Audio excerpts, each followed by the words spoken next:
my first job was on the trading floor of the stock exchange, and it was a very homophobic environment at the time. So probably wasn't the best. I didn't come out when I was on the floor because it just didn't feel safe.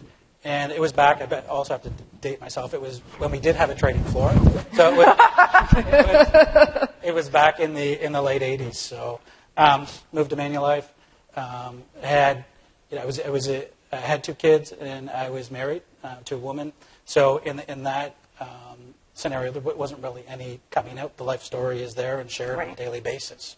That relationship ended, and I started up a relationship with Jamie, who's in the audience. And it's interesting because you thought, okay, well, how does this story play out?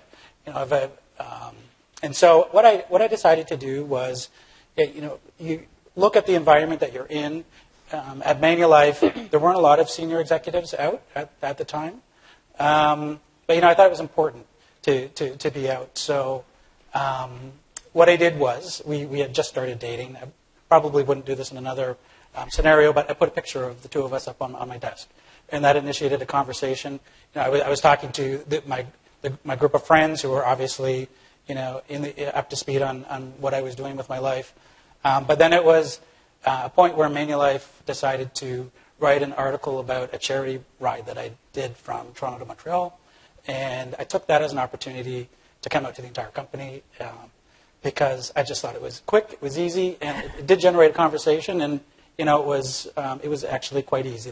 The feedback that came after that was spectacular. So it was a great choice. Right. You pointed out, like, you're on the trading floor. You didn't come out. Like that didn't feel safe. And I really keyed in on the word safe because I think that's a critical issue. So I don't know if any of you want to build on that.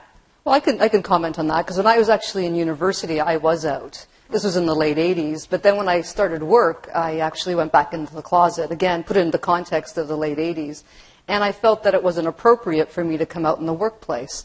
And so I was in the closet for quite a bit of time. And then when I did come out, I did it in a way where my partner and I at the time, I actually brought her to one of our holiday parties. I never talked about it at all in the office. And there I was at a party with this woman. Right. And she was my friend, but most people could kind of see through read through the lines. And so since then I've been out and I've been an activist and an advocate for LGBT rights in the workplace. And I think thinking about it, it's a personal choice, obviously. You need to figure out when and to who and how do you come out to people and understand the consequences that it may have as well, because there's risk to this.